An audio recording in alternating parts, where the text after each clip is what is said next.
Hey, Jeremy Osterberger here with BIC Magazine. We're at the Gulf Coast Industry Forum, an Economic Alliance Houston Port Region event. I'm here with Brandon Mabile. Brandon is with Performance Contractors. He's also chairman of the board of ABC Greater Houston. Brandon, thank you for joining us. You bet, Jeremy. Thank you for having me. So, Brandon, for those that aren't familiar with CMEF, tell us a little bit about CMEF. So CMEF stands for the Construction, Maintenance, and Education Foundation. It was founded a little over 20 years ago when owners and contractors saw a need for more training as organized labor had kind of left the area, and so those apprenticeships went away.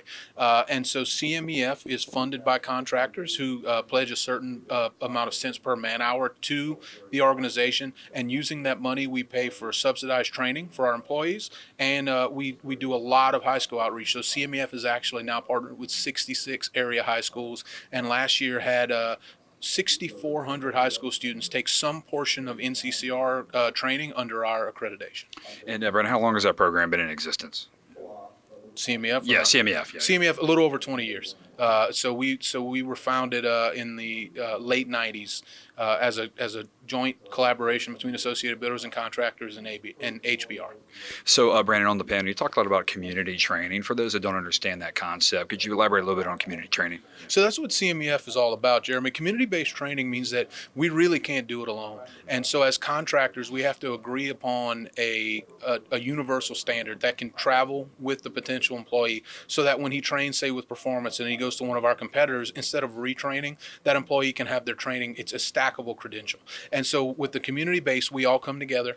We can do the training on our own sites like we do. We can do training at CMEF. We can do training at our partners like San Jacinto College or Lee College. And all of those credentials stack and travel with the employee, so that we're not double and triple and quadruple training in some cases these employees. And so as a community, we can also come together and we can reach so many more kids, so many more high schools. We can reach so many more veterans, so many more of the underemployed, to continue to build the workforce, because it's not enough to train the people we already have. We have to bring new people into the industry. And Brandon, what crafts are in demand right now? You kind of have a pulse on the trends. What's in demand? So right now on the construction side, I would say welder is your top demand.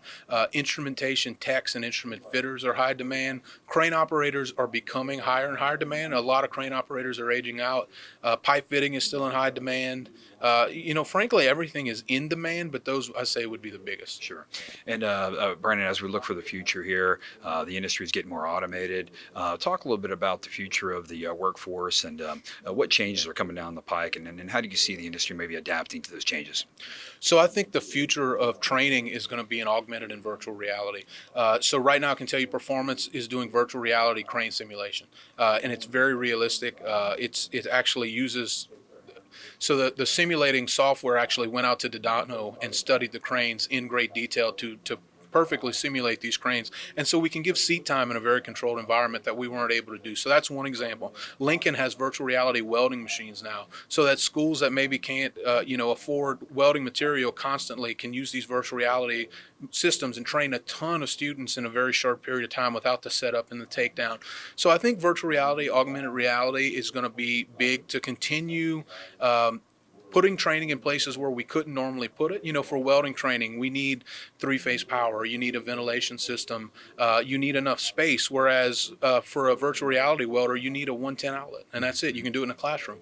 And so I think that's going to be a big part of the future. That will also allow us to get more students under one professor with the augmented reality. And so as our professors begin to age out and retire, we'll be able to have one professor go a little further and teach more students through augmented reality.